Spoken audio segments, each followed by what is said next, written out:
Hello everybody, good afternoon. My name is Rosanna and I am the speaker liaison for iCAAD. It is my great pleasure to introduce Dr. Don Grant. Dr. Grant is an international award-winning media psychologist. He's a keynote speaker and researcher. His current research includes investigations of the potential effects of cyberbullying and cyber pornography on young adults and our culture. Today's presentation is entitled Left to Our Own Devices, Practicing Healthier Device Management and Professional Digital Citizenship. This presentation will explore how our digital-based devices and behaviours have and will perpetually continue to affect and alter our lives, lifestyles and careers. I am very to hand over to you now, Dr. Don Grant. Thank you.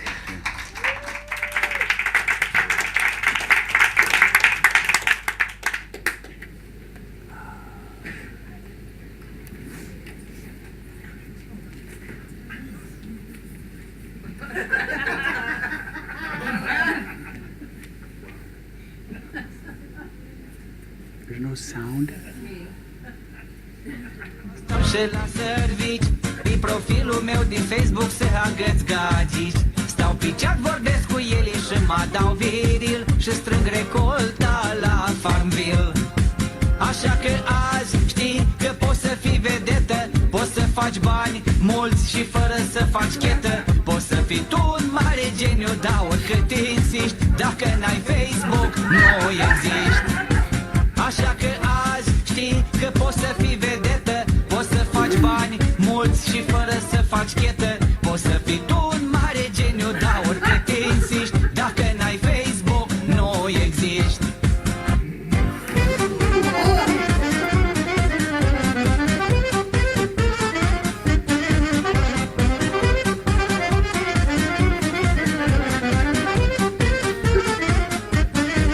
Schimb mai des decât ciorapii, poza DP-ul și o retușesc cu grijă să n-arăt nazol. Fiindcă fetele se uită în primul rând la chip și dacă sunt relationship. Mai dau like la câte o poză, comentez și ava sau postez pe o la mine câte o mania. Îmi schimb statusul tot timpul oriunde mă aduc, nu fac nimic fără Facebook. Așa că azi știi că poți să fii vedetă, poți să faci bani mulți și fără să faci chetă. Poți să fii tu un mare geniu, dar oricât insiști, dacă n-ai Facebook, nu existi. Așa că azi știi că poți să fii vedetă, poți să faci bani mulți și fără să faci chetă. Poți să fii tu un mare geniu, dar oricât insiști, dacă n-ai Facebook, nu existi. Hai acum. Just 1 second. I just want to make sure I post this, Because if we don't post it, it didn't happen, right? Hi, I'm Dr. Don Grant. Nice to meet you, and thank you for coming. I just have a question because this is a little shorter presentation than I usually do, and I just want to know, hi Kirkland, who was here? Was anyone here last year? Okay, a few of you. So what I want to do is kind of go through some of the architecture of the beginning so you have a context. But I also was so grateful and honored when Sam asked me to come back. I said, well, they've already seen it.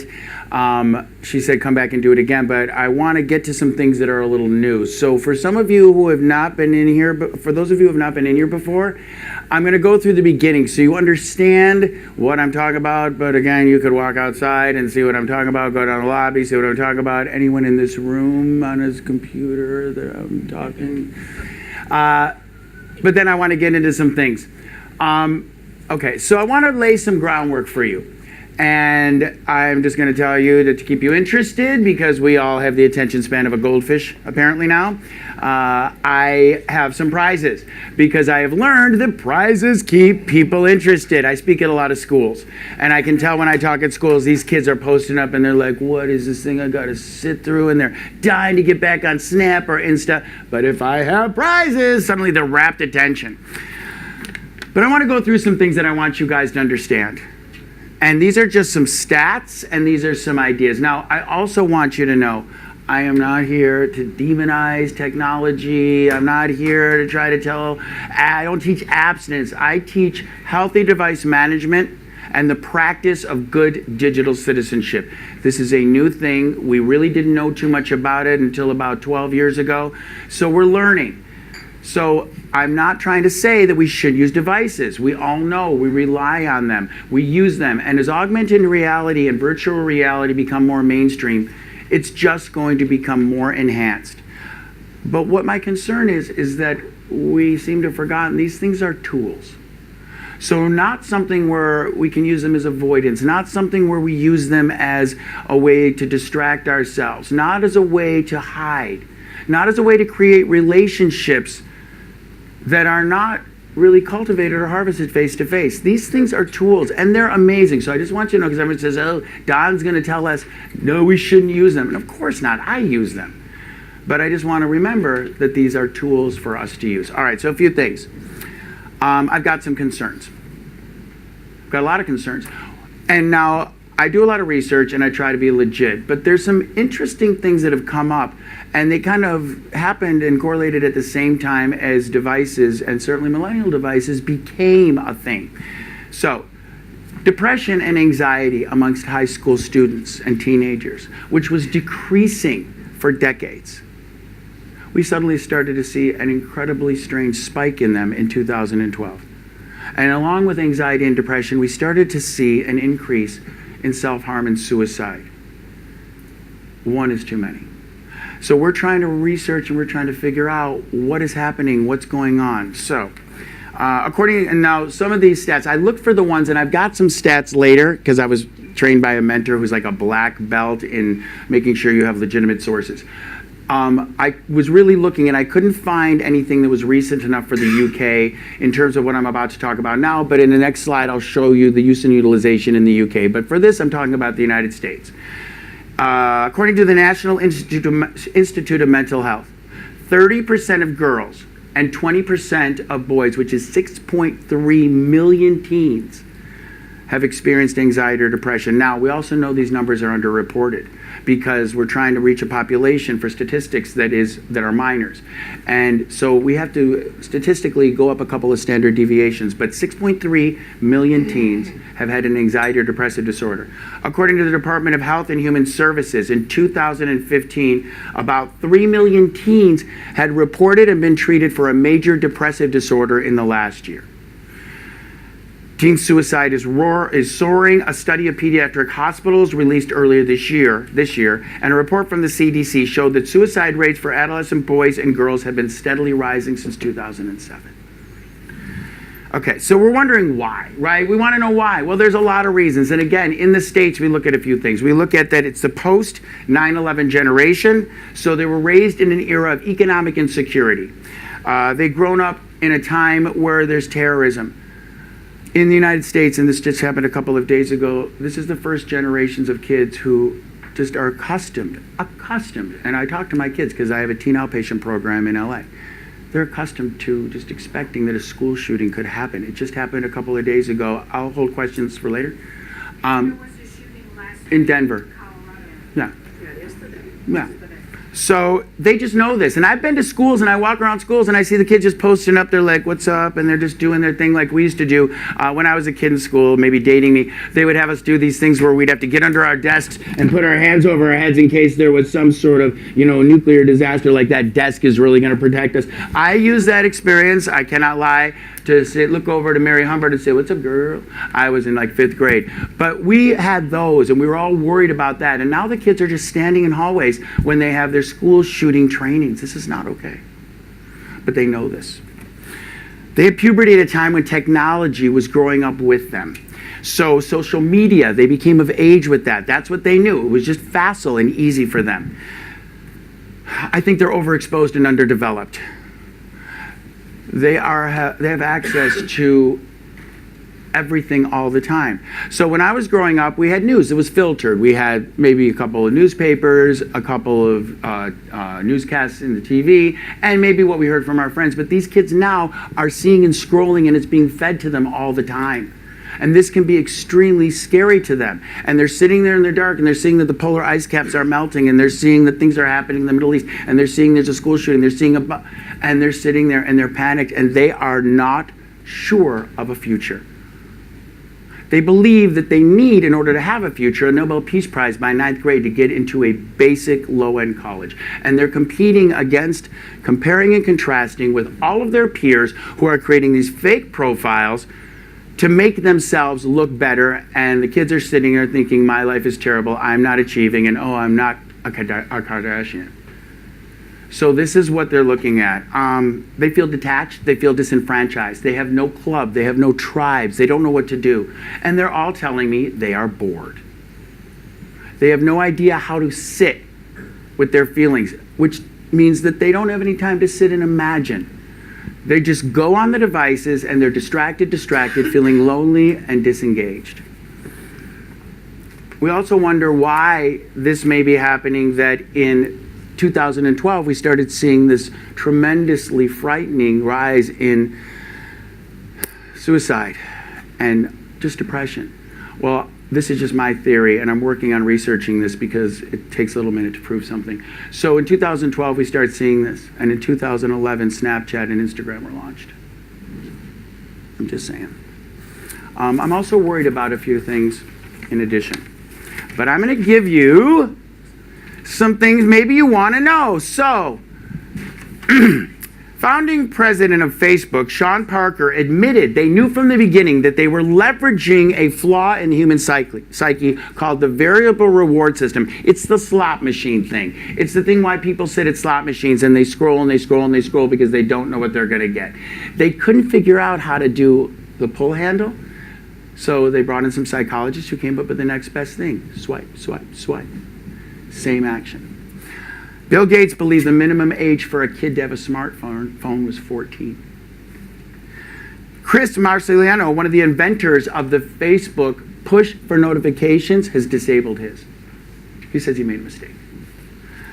L'Oreal Britcher, who invented that push to refresh motion, also left Silicon Valley and now is building a house in New Jersey, and he won't talk to the press.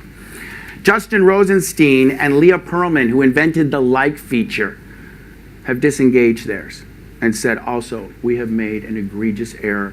She compared herself to Oppenheimer. Now, I don't know that is, but she said this was terrible, this like feature. It has destroyed people's idea of ego. Tim Cook, Apple's chief executive, said, I don't have a kid, I have a nephew, and I don't want him on social media. His predecessor, Steve Jobs, will not allow his kids to have iPads. His company invented them. Mark Zuckerberg has also banned iPads from his home. Neil Siegel, the CFO of Twitter, has sent less than 2 tweets every month for the past 6 years. And on and on. So, even the people who invented this, and you may have seen some of this in the news, they are coming out. It feels like the tobacco industry, when they started coming out and saying, and you hear that someone who's a tobacco industry tycoon wouldn't let his kids smoke. So they're starting to come forward, but now it's already out. We've let the lion out of the cage, so what are you going to do about it? Well, it's called healthy device management. 3 things you got to know. If you get nothing else from this presentation, I'm going to tell you 3 things that you can walk away with and look super cool with your friends if you share these. There's some controversy about this. Some people call this technology addiction. The American Psychological Association decided several years ago not to do that because they felt like it disenfranchised and people really didn't feel like that worked for them. So we're trying to get some things in the DSM-6. So we call it device management. So you can say it's called device management. Next, it's called, guys, a GIF, not a GIF. It's like the peanut butter. Steve Wilhoit, who invented it, said, I wanted to call it a GIF, but I didn't want to spell it with the J because I'd get sued by the peanut butter company. So even though it's spelled GIF, it's called a GIF. And then here's an opportunity for prizes. Yes! Prizes. Does anyone know, or can anyone tell me who was not here last year? That's cheating. Yeah, I know Sylvia, I know Patty, I know the front row's like, I want prizes. They know. They knew there were prizes coming. We got some swag. Anyone can tell me the difference between a digital immigrant and a digital native? For a prize. Anybody, quickly, we don't have a lot of time. Full born after the invention of Unix or something? Born after the invention of Unix? I can't. It's not correct at all, but I can. Okay, one of my people. What's the difference? Sylvia, what's the difference between a digital native and a digital immigrant? A digital immigrant is a person who learns about it, and a digital native are the kids that have grown up with it. Very good. Ah, yes. Oh, I like the ah, yes. I like audience participation. Yeah, that works. Did everyone notice? If you say, oh, yes, even if it's wrong, you might get a prize. Everyone's like, yeah, me. Which I'm one of them. I'm the one that didn't grow up with it. Okay, so a digital immigrant is me. The last 2.5 generations of digital immigrants are now walking this planet. I don't want to do this. I'm too old for this. But I have to do it because I am the last generation of digital immigrants, but I'm the father of the first generation of digital natives. My daughters are digital natives, so they grew up with this. They don't know a world without all these computers, which means they don't know about things that are important to me. Things like accepting an organic bid for connection. My kids don't want to talk to anybody. Like, Dad, you always talk to everybody. Why do you talk to everyone? You're always giving out prizes. The death of imagination. The death of the narrative. The idea of just sitting and maybe accepting that organic bid for connection of someone who sits down next to you. The love of my life and my very best friend forever were both established through organic bids for connections. These two individuals walked by me, and one of us just said hello, and the other one had the courage to accept the organic bid for connection, and the connection was made. I do it all the time. Again, it makes my kids insane that I just talk to people. But I want my kids to know this because there's some things that they just have lost in 12 years. We have lost so many things that make us human about the human connection. Again, not trying to demonize. I love the idea of social media. I have it. I love seeing my cousins back east. I love seeing friends around the world. I love seeing people that I know and I maybe are not able to engage with all the time, what's going on in their lives. But to rely on it, to have your relationships, makes me a little nervous. All right. I don't want to, because this was going to be a little quicker, I wanted to make sure I didn't forget anything. So before we move in, they're like, he hasn't even gotten to the PowerPoint yet. We'll get there. Oh, here's another one. All right, does anyone know? Well, I'm gonna go. So this slide right here. Whoops, it went up a little bit. Technology issue. Hang on, because this is important. Whoops. So here it is. Here's my thesis regarding social media. And I really want you to seek in your secret heart. You don't have to tell me. But my friends in my life, they know what's going on with me. I don't have to post every single thing I'm doing because if they're my close friends, they know, right? And that makes a covalent bond, and those are my closest inner circle of friends. So this is what I wondered when I started doing some research. Do you contemplate the affect or effect your post might have? Do you edit? And then this one. What's your real motivation? And only you know this. And we all know we've liked things that maybe just because we want someone to like us, or we restrict a like because that person didn't like our last post. But why are you posting? We existed for millennia without ever having this. But now we feel the need to post. And I'm really interested in everything you do, but what really amuses me is when I see someone and they go, oh, I woke up. 14,000 likes. I'm looking at it going, did I miss something here? Is there a haiku within this embedded that I... But what's your real goal if you really think about it anytime you like? Because this is the new currency. Likes and hearts and shares, and for the kids, hashtag damn. That's what we're looking for from people that we don't even know. But it's super important to us. So, for the final exam, absent presence versus present presence, healthy device management, and practicing responsible professional use. And I might skip through some slides, because one of the things, how many clinicians, educators, professionals in the room? Can I ask you a question? Yeah. Can we have the slides up? Unfortunately, that first slide got me a book deal with APA, and I used to give them. And my publisher said, you really can't give them out, but if, you take out a pill and take a little picture. I don't know. We're in England, right? I don't know what happened. No, but I can't share them. And it's silly. I said, really? I can't share them for the 4 people who are going to buy the book that APA is doing? Really? Come on. It's not going to be a New York Times bestseller. He's like, no, we own everything now. I'm like, okay. You have to consider we are not everybody speaking English here. Okay, so if you want to take a picture, I will look the other way, but you may not get a prize. But that is the reason why we ask for the slides. Yeah, and usually in Iceland they go English, it's a little They're going to be on the iCAAD website. Yeah, okay. I didn't say that. You didn't record that, did you? They're on the they'll be on. Sam will put them up. All right. So here's for prize opportunity: absent presence versus present presence, and I'm looking at Sean Walsh. Oh, absent presence versus present presence, Mr. Walsh. Presents, always. Oh, you already have a prize. Yes, I know. Sean, do you know anybody? Okay, anybody. Absent presence, right there. You're absent present, you're physically there, but your mind is checked out. Why would my mind be checked out? What might be happening? There it is. Right, very good. Here you go. Oh, you can have that because my sports skills are terrible. Here you go. That's right. Here, no, pass it back. I want to keep it. It's a cute little bear. So present presence and absent presence. This is where we live. We have suddenly become a community and culture where we're not in present presence. We're not looking at each other. We are in absent presence, meaning we are there, but we're not there because we're on our device. So we're in what's called absent presence. So if the device is on the table, it's in the relationship. If you're sitting there and you're scrolling, you are in absent presence. So imagine, if you will, the kid who's really excited that his mom shows up for soccer. And then he goes, football you call it here, sorry. And he goes and he does something really great. And he looks up to the stands so his mom is playing Words with Friends. And how that feels. Imagine when you're sitting with someone and you're sitting with a friend. And you've got your phone on the table. What is the message you're sending? You're sending the message like we do when we're in a room at a cocktail party and you're talking to someone, but you're looking over. And the person knows that if there's a better bid, you're going to take it. So we sit there and we're in absent presence. And I'm very worried about something that I just started writing some methodology. I want to do some research on. Again, this stuff is so nascent and so new. We're not going to know for a while about how all of this has affected relationships. We have predictions. And I think you can all assume what they are. But one of the things I'm worried about is attachment. I have a suspicion and a hypothesis that we're going to have to reevaluate the idea of attachment, because I think unintentional, disorganized attachment is going to be something we're going to see because kids are trying to get their parents' attention and they can't get it. So the kid who's sitting there and she's in her first ballet little recital and she's so excited and she's standing on the stage and she's going like this, like this, like this. And she looks out and she wants to see, because we're animals, and she wants to see her parents smiling because she's nervous and did I do a good job? And what she sees is the back of iPads.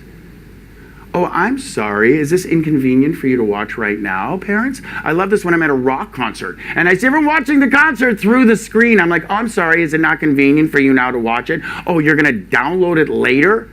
No, you're going to post that you were at that concert because you want everyone to think you're super cool that you went to the concert. And we're living in absent presence. Walk around, look outside. We're walking around like this. We're missing all these terrific organic bits for connection. That's important. Okay, here we go. And all those dreaded words. Oh my goodness! And here I'm set with an ethical dilemma. Because I know that the right thing to do, I should turn it off because, I'm just sitting here for an hour with you good people and I should just turn it off because, what's going to happen? The zombie apocalypse? And as Sylvia knows, because I've shared this. Okay, so if there's a zombie apocalypse, we've all seen The Walking Dead. Maybe you streamed it all night long one night and watched all the episodes. Zombie apocalypse. How do you kill a zombie? Anyone? Shoot in the head. In the head, right straight through the head. Don't try to stab them, they'll bite you. So if there is a zombie apocalypse and it happens during the hour you're in here, and so you're worried, you got to stay on your device in case that alert happens, just take this microphone right through the head. I don't turn it off, I put it on vibrate. Why? What's going to happen? Okay, so in the UK, adults spend an hour. These are the stats for you guys because, again, I was raised by a black belt mentor. So here's the stats for the UK. These are real, these are current. So, UK, 8 hours, 41 minutes on screens.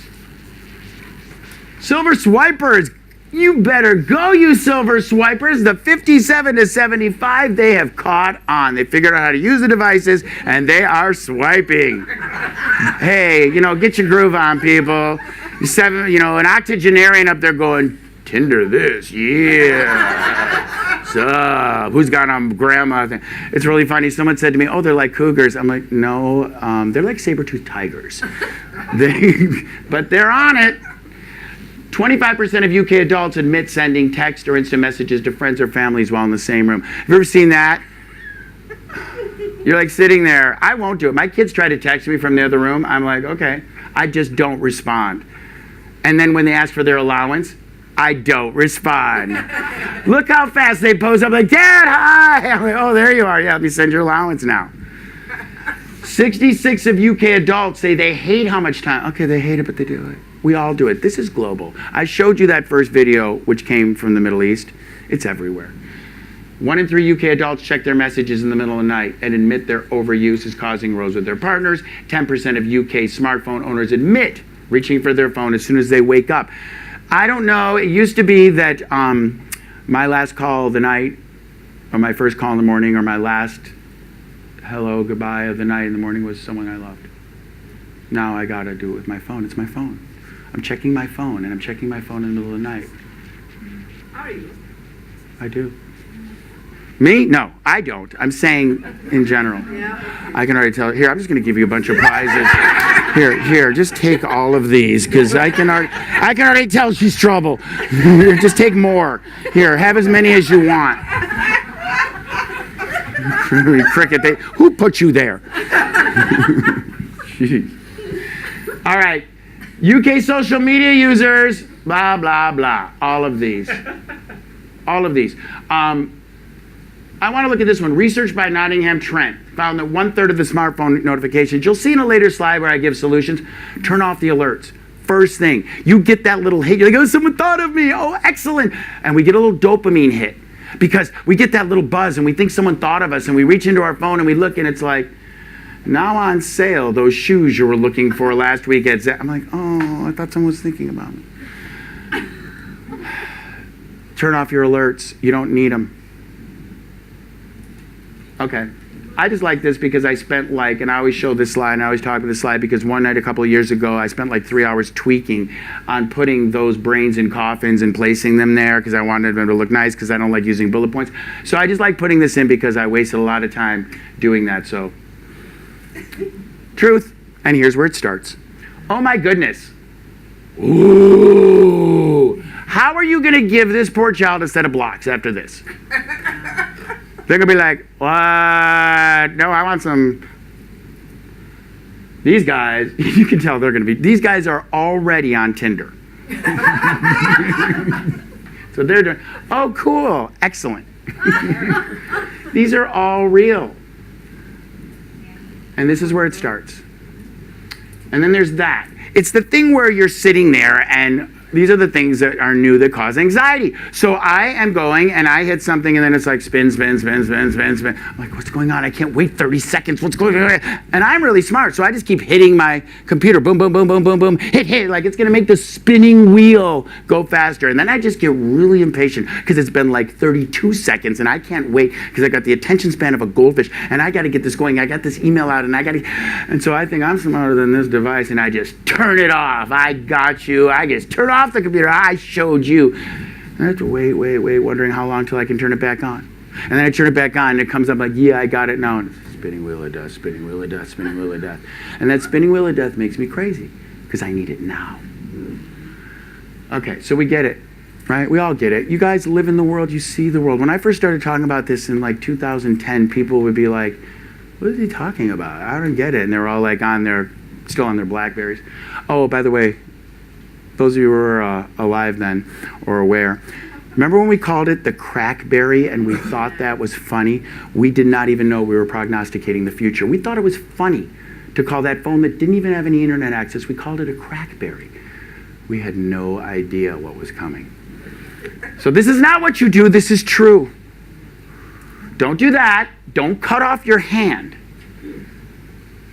So what are the unintentional potential negative side effects? Well, we all know disrupted sleep, attention span, isolation, anxiety, depression, stress. I don't think that would anybody in the room disagree with any of these?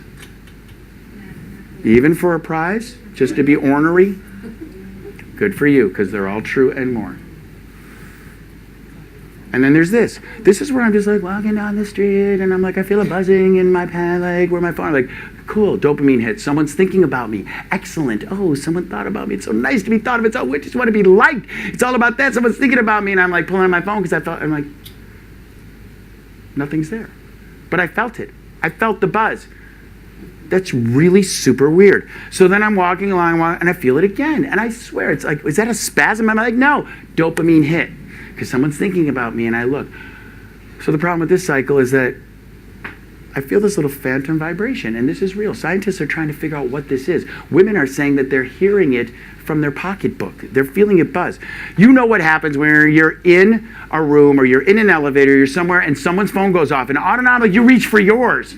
Everyone reaches, hoping because I got a dopamine score because someone's thinking about me. Oh my God, I feel so good. And then it's not me. So if you get anyone who knows about this stuff, neuro and all this stuff with the neuro, if you get a dopamine hit that is very fleeting or not real, and then it's taken away quickly, does anyone know what happens? Withdrawal, yes. You're going to make me walk back there. He's going to be upset because he's trying to video. Hi, camera. Hi. He told me not to move. There you go. What happens is that you get a reverse effect and you get depressed because you were feeling you were stable. But then you get a dopamine hit. But then it's not real and they weren't thinking about you and then they're thinking about someone else, and the brain is very tricky with the way the neural pathways work. So what happens is that then you feel like a loser because someone wasn't thinking about you. But this whole thing was generated by something that didn't even have anything to do with you, but had to do with these devices and the fact that you thought you got an alert. Now, when I was growing up, it was a phone on the wall. It had a cord. And my mother, during dinner, when it would ring, would be like, don't you dare. Don't you dare. And when we were not in the house, we didn't know if the phone rang. We didn't know. And then we got these answering machines. And I remember when I first moved to Los Angeles to go to grad school, I didn't know a lot of people. But my emotional state, I'm not going to lie to you people, was absolutely dependent upon that flashing light on the answering machine. I would come home from school and I would walk into my apartment, and the first thing autonomically I would look for was that flashing light. And if that light was flashing, dopamine, I'm not alone, people are thinking about me. And if that light was red and solid, I felt sad, and it was going to be a long night because no one was thinking of me. Now we have this portable. It's in our pockets and our pocketbooks, and it does it all day long. And just think, the next time that someone's phone rings, and you can tell it's not yours, but you reach anyway, and then you're really like, you hate the person who got the phone call. Until you hear it's like their loan shark telling them if they don't pay, they're going to break their legs. And then you're really relieved. And then there's this. I don't even know what this is. This is new. So remember that phone I just told you about that used to hang on the wall? We just answered it. It was like this beige phone with a cord that hung on the wall, and we would just answer it. And I one time answered it because my father may have had a little gambling problem. Hi, Dad. And so I answered it one time, and I'm about 8 years old, and this guy said, tell your dad, this is true, tell your dad if he doesn't pay us, we're going to break his legs. I very diddly, because I was a good son, wrote it down. My dad saved this note until he died. Hey, Daddy, some guys called and said if you don't pay them, they're going to break your legs. Love, Donnie. I probably should answer that call, or they probably should have been filtering, but that was my childhood. But now I've got this. And it's so weird because if you're calling me, then why are you trying to block it? But I have it where it happens, where someone calls. And the reason why I call it this, please don't say it out loud, we're being taped. So I call it the fear of unknown caller because what happens is that I get a phone call and I go like this. And I'm like, and if it's not a name of someone I know, I stare at it and I go, oh my gosh, who is that? Who is that? Because people in my phone, their name comes up now. Now, on that phone on the wall, we didn't know, we just answered. Answering machines we could screen. Now a phone number just comes up. I can't screen it, and I'm just looking, and all time stops as this unknown caller is calling me, and I am just looking at it, and I am staring at it, and nothing can happen because I don't want to answer it, and why am I afraid to answer it? But they're not in my phone book, so I don't know them. Who are they? And I've got to wait, and time stops, and this is a delay, and then voicemail, please, who is it? And they don't leave a voicemail, and I don't know who it is! So I call it this because what happens, don't say it out loud or you don't get a prize. I look at it and immediately my first response is, who are you? This is new. We just used to answer the phone. Why are we afraid of answering the phone if the person's name isn't in it? Questions at the end? Okay, go ahead. I'm just afraid we're going to run out of time. Go ahead. We're afraid of these robot callers trying to sell us stuff. Maybe. Yeah. And that's going to happen more and more. But there's ways to block that, which I'll talk about. But yes, maybe it's robot callers, but then why am I scared? Why do I stand there and hold it and wait? I do. Maybe you don't. I stand there and I wait. I don't know why. I don't have fear. You're calling me. But first of all, why are you not wanting me to know? You're calling me. And then we talked about absent presence. This is examples. This is real. This is in Chungking. So these people are just walking down the street and they've got their own lane for texting. Now this is not the epitome of codependent. Send all these people to the Meadows, please, Sean, because codependency is clear in Chungking because they created a texting lane. Little girl, watch out, incoming! She didn't even know. She was like, these guys are going to mow her down. This guy just decides, I am out. I'm just going to walk in the street. This is crazy. And then, this is brilliant. These are academics who came up with this. They've got the walks, run, text staircase. Oh, this is really where you want to be because all the kids were getting out of class and immediately going on their devices. And they were coming down the stairs and falling. Oh, we'll fix that. That's helpful. And then this lady, this is in Wilshire Boulevard. I would usually block. You can't tell who she is. She's walking. I see this all the time. Maybe you've seen it. She's responsible for this child. She is crossing a street. And she is not only looking the other way, she was yelling. I was standing right here. And she's looking the other way. And the baby's like, baby's probably on an iPad. And she's just, look, she's not even looking at traffic. She better hope this guy's not drunk. And this is the goal. Time Magazine told us. And if Time Magazine says it, then it must be true, correct? Correct. So here's my, please, just a little bit. So these two ladies were sitting. That's the ocean over there. I was sitting there. They sat down. They saw each other. Oh my God, I haven't seen you so long. It's so good to see you. Oh, we got so much to talk about. They took a selfie. They posted it. They sat down. They spent the whole meal on their phones. They didn't look up once. I watched them. I was sitting right here. I was like, talk. And then at the end, they got up. Oh, it's so good to see you. Have to do this again. Really? Did you have a good time, ladies? But IKEA made it convenient. So they codepended us by saying, we can't get the phone wet. So clearly, good Emily Post is out the window. We no longer need a napkin because the napkin pocket, I need to put your phone there. This was the greatest. I was presenting at the APA conference in San Francisco last August. Now, this was in a very fancy hotel. I was not staying there. It was super fancy. But my friend took me there for breakfast. And these two girls were standing in line in front of us. And this girl said, Mom, there's something I want to talk to you about. And the mom said, don't worry. Let's sit down, and I want to hear what you have to talk to me about. The mother sat down. She pulled out her iPad, and she started watching a movie. Watching a movie. And I thought, wait, is the sky falling? Is the zombie apocalypse? Does she have CNN Sky News? Like, what's happening? And I went to look. No, she watching Netflix. During a breakfast, eggs were like $40. And she is sitting there watching it. And her daughter was saying, Mom, I want to talk to you. Her mom was like, just wait, honey. And she was watching a movie while she's sitting with her kids. These two got in a fight. This one she was like, done. Watching a movie while she's sitting with her kids. And we're wondering why I propose that we're going to have to look at unintentional disorganized attachment, or something of that is going to be something we're going to be seeing in kids and relationships in the future. I'm just hypothesizing it. I could be wrong, but I think these devices are going to cause a new kind of attachment issues because the parents are there, but they're not. This guy over here is on his phone. This girl over there was not amused. I bet he was trying to be on his phone last night when they got her. They were staying the whole time. I bet that he wasn't on that. She was upset. These two are actually talking.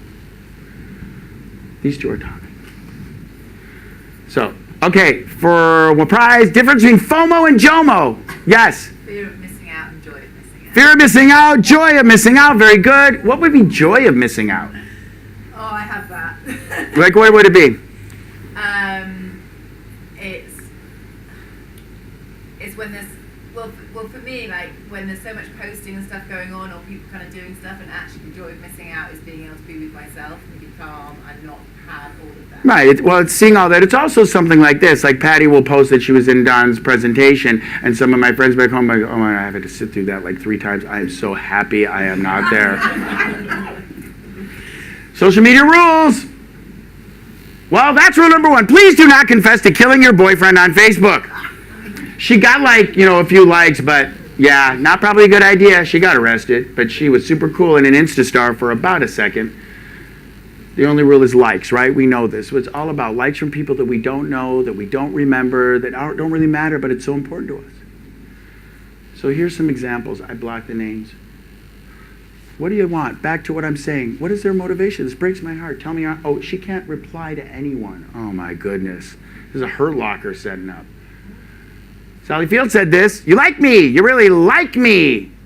We didn't have social media then. People probably would have unfollowed her, unliked her, and blocked her. Sister Betrill, not good optics on that one. So in 2009, remember these? Look how far we've come. That was going to change the world. And it did.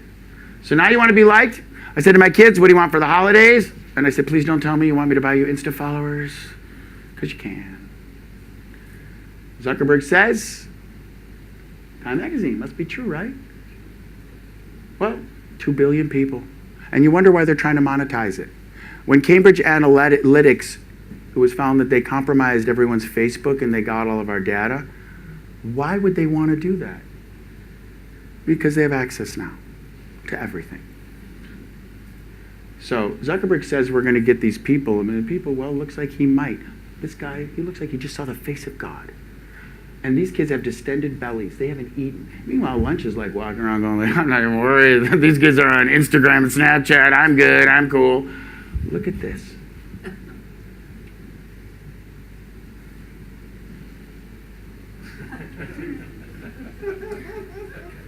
So, social media characters. So we've defined certain characterizations. So when I got into this in 2008, it was because something happened. We got my daughter a smartphone. Something happened, and I got concerned. I did not realize what I was getting into. I can't lie. I don't know that I would have done it. I thought it was a nice flow about some social media stuff. I've realized now it's so much bigger. But these are what we've identified. And I don't know. It's like, you know, you can play the Which Downton Abbey character are you game all day long. I always get the old lady, and I always try to change it, and I always end up with the dowager. You can play these games, which are you? This is a real one. Which social media character are you? And we're all this.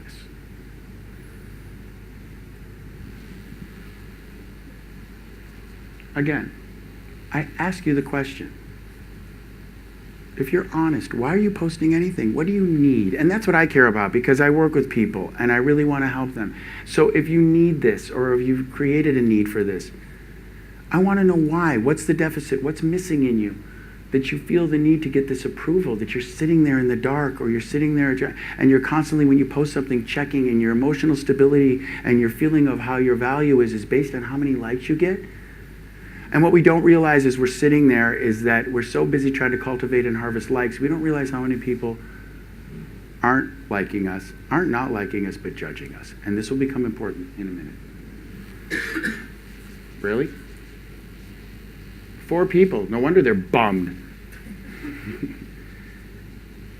No one like this. I guess they are done. Beth, what's up? Okay. Wow, well, that's a cliffhanger.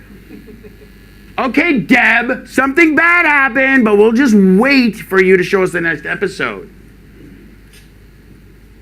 Well, that's just honest, if nothing else. No one liked it. I don't like it, because you are sick. Well, they've got 5 fake friends who all did comments. Nice correlation. I wanted to send her, I told my mentor, I said, okay, I just saw something. This poor woman's having a bad birthday. I wanted to find her. I don't even know her. She's just a friend of a parasocial relationship. And I wanted to send her flowers. I was like, it ruined my morning. This is how I'm affected, and I'm supposed to know better. Whoops. Okay, here we go. So clinician, how much time do we have? Okay, great. So this is something you guys get that's new. So what I've been working on for the last couple of years is what you're about to see the next few slides. And so APA was really, really cool.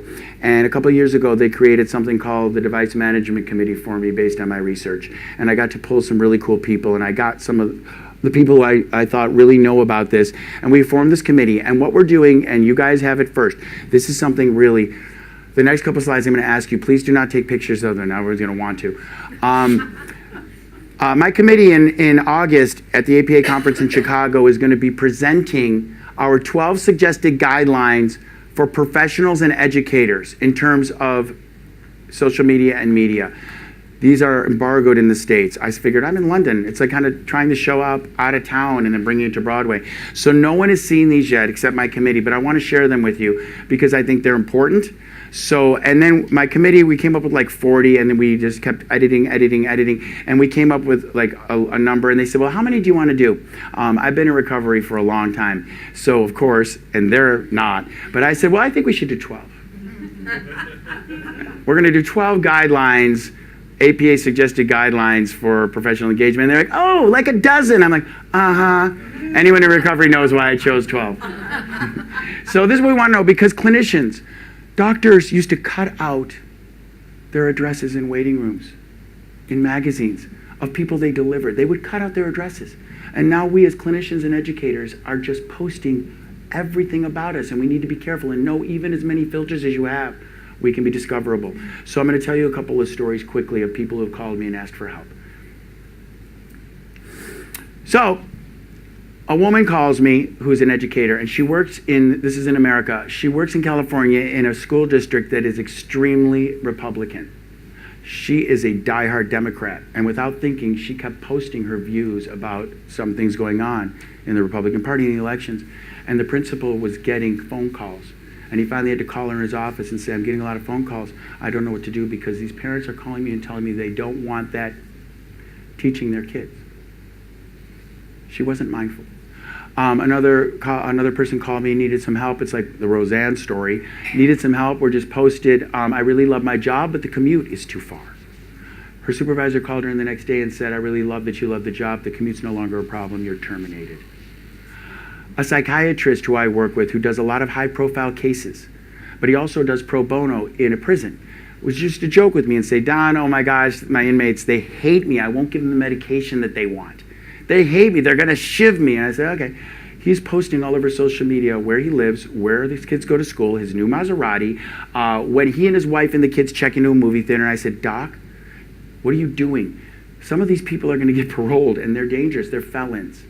And then my favorite, it's either the zenith or the nadir, depending how you look at it, a therapist who called me and said, I don't know what to do. I have a real bad problem. I was on a social dating site under my real name, and I, wait for it, matched with my client. Hashtag awkward next session! These are just some examples of a lot that people call me all the time. They say they need help. So this is why it's important as clinicians. Think of who you work with. And they do look us up, but think of the responsibility. So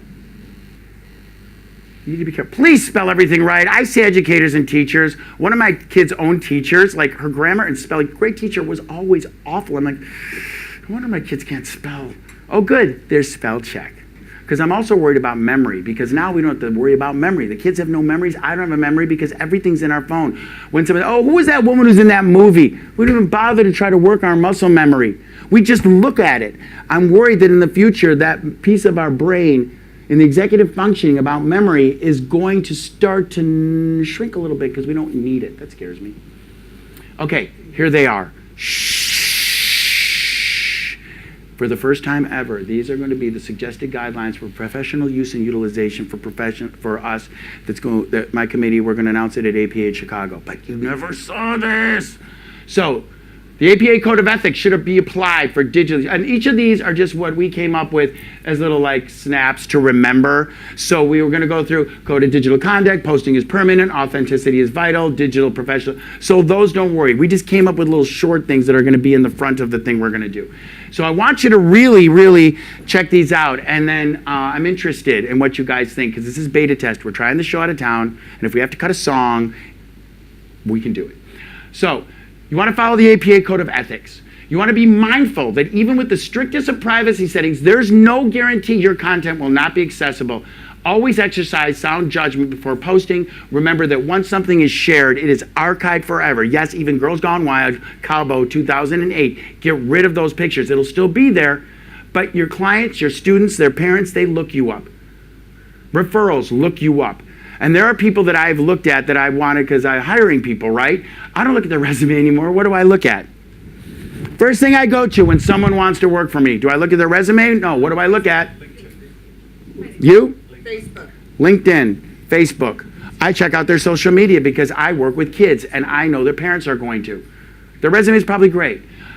Present professional social media profiles that accurately. I love people who have every certification and no, they're going to look you up. Be honorable. So only stay in your lane of practice. Don't say that you're a certified whatever if you got it online. Be mindful not to offer treatment advice or compromise. And I know you spell it differently in the UK, so make that an S. Practice positive digital citizenship and avoid unprofessional interactions and commentary. Acknowledge with patients, clients, and students both the negative and positive impact. Talk to your clients about it. Okay? Don't friend your clients. They're going to try. I've got lists and lists of them trying to friend me. No.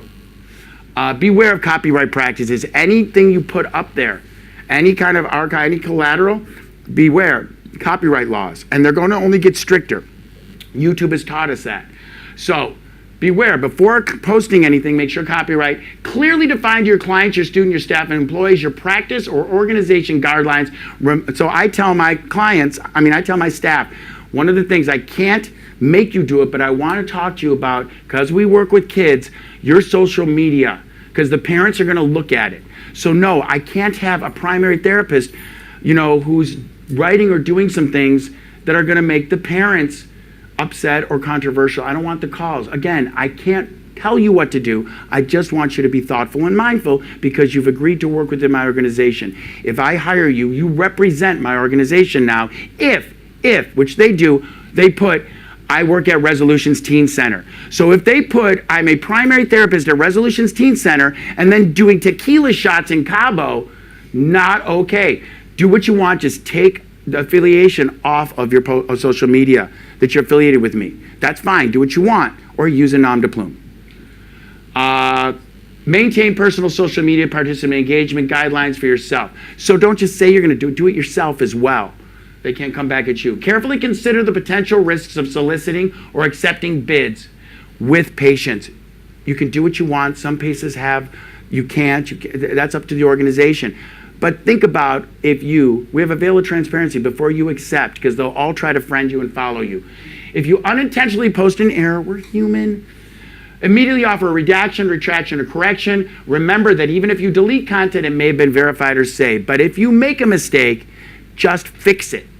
As technological opportunities continue to evolve and increase, individuals say, get an IT person. I can't keep up with this. If I'm 14 steps behind the kids in my program on a given day, I'm crushing it. They can go in the garage after all the devices have been taken away, find an old Tamagotchi and a baby monitor and be playing Fortnite. They'll be playing Fortnite in 30 seconds off a baby monitor and a Tamagotchi. They take a rock and a lollipop.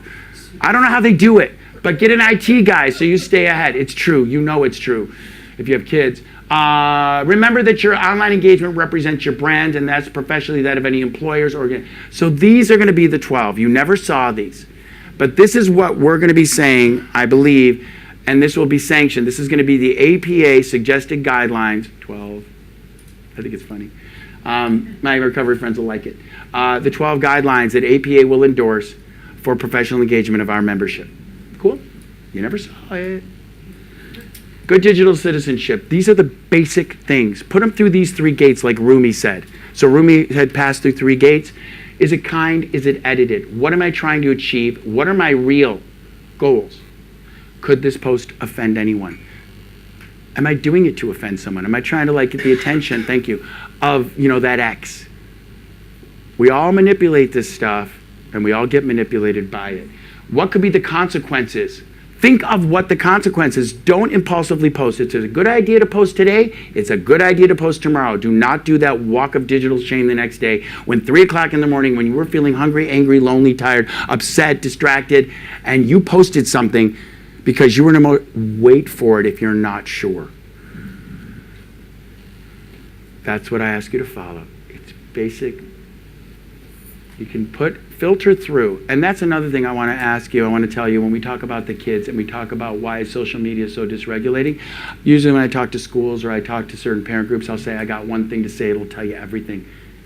Filters. For a prize. The idea that we have filters on photos. What is the message of filters? Anyone? Who said that? Oh man, you're just all over it. I'm going to get a bumper sticker that says, the guy with the glasses was the top student in my presentation at the iCAAD. I'll give it to you and give it to your parents. Yes, the idea of a filter So the message is, you're not good enough. Girls especially, boys will do it too. The average is 75 selfies. Girls will take 75 selfies, filter it, auto-tune it, and then post it. And if it doesn't get a certain amount of likes within 11 minutes, they will take it down and go into a shame spiral. I'm going to ask you again. Someone who shared this slide, who saw it, I didn't do it, showed this to someone at APA, and it's how I got the book deal from them. They thought that was interesting, which, thank you. I'm going to not write a bestseller, but thank you, because it's true. This is what I care about. What is your motive? What is this for? Use it as fun. Use it as entertainment. So the digital immigrants are like that. That's us. That's what I read my kids. They'd be like, what? And they're not. But we want to thank them, because I'm so glad that we spent so many years defining written language. Took a long time. And sorry, Mr. Shakespeare, clearly we were all wrong, and the Egyptians had it right. Hieroglyphics were the way to go, as I have evidenced in my prizes. I can get on board with the kiddies. Meet them where they are. Yeah, no, it's a lazy phone call. It's not a 911.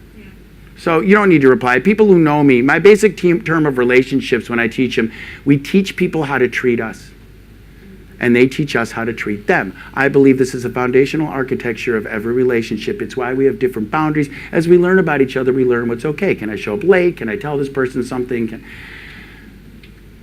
People know, if you text me, I'm not going to 911 reply unless it's my kids. And often then, I wait like 3 days, because no, I'm not buying you a pair of black boots. I just bought those. So just get off my text, daughter. So you can wait. And then there's this. What is this? This is anxiety ridden. This is where you sit there and suddenly it's like you text someone, and then the dots is like, what are they going to say? Does she like me? What is the secret? And I'm sitting, and the world stops, and it's dot. What are they saying? What are they writing? What are they writing? What are they writing? And world stops, and time stops, and I'm waiting, and dot is going on forever. This is going to be a good one. And then the dots go away, and I'm like, what were you going to say? And I'm anxious, and I'm dysregulated, and I don't even know. The gamers, yeah, I put that in for you. Yo, what's up? Congratulations. Y'all had a baby. All right. So for gaming, establish a specific team. I know we're 1 minute away. Establish specific time for play. Keep devices out of the bedroom. Be selective and approve gaming choices. Offer a limit. Visible timer. Own the technology. You own it. Take it away. I don't have time for a question. I'm sorry. Come to me afterwards. This is it. You own the games. Yes, they're these gamers, the parents, like, they're crazy. They're working from adrenaline, cortisol, and dopamine. That's all that's working. So you try to pull a kid who's been gaming, you're pulling someone out of the jungles of Vietnam and expecting them to sit at the dinner table and do their homework. Throw them in a room, throw some meat and water in there for 3 days, lock the door, run for your life. Your child will emerge lovely. And then don't let them on the game. Do not negotiate game time. Parents say, I give them more game time if they do no, they're supposed to do these things.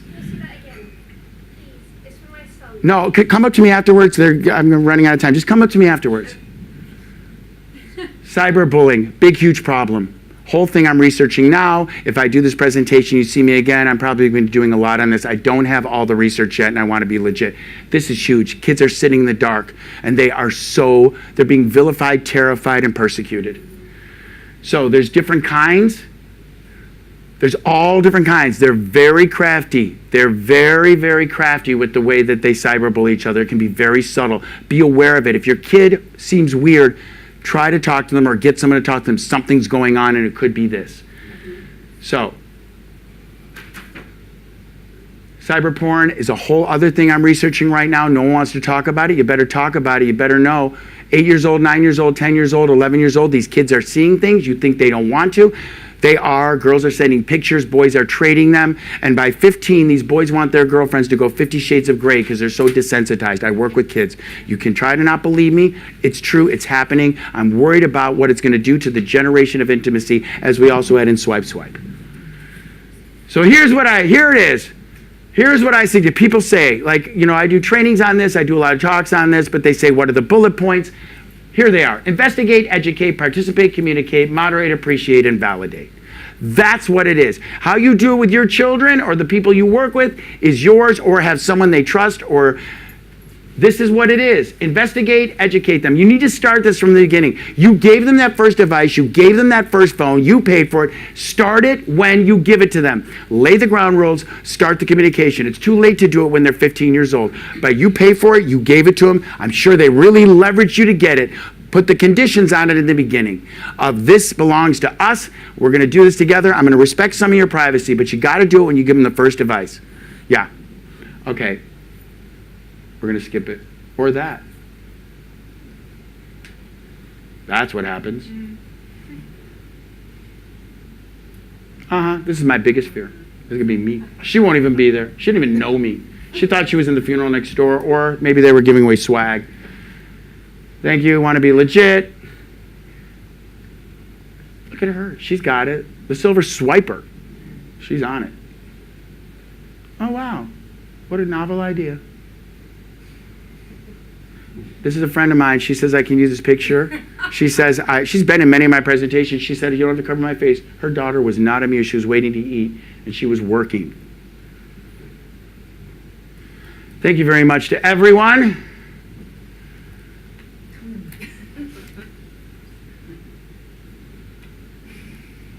Thank you very much. Who wants a prize? What do you do? Take them with your kids.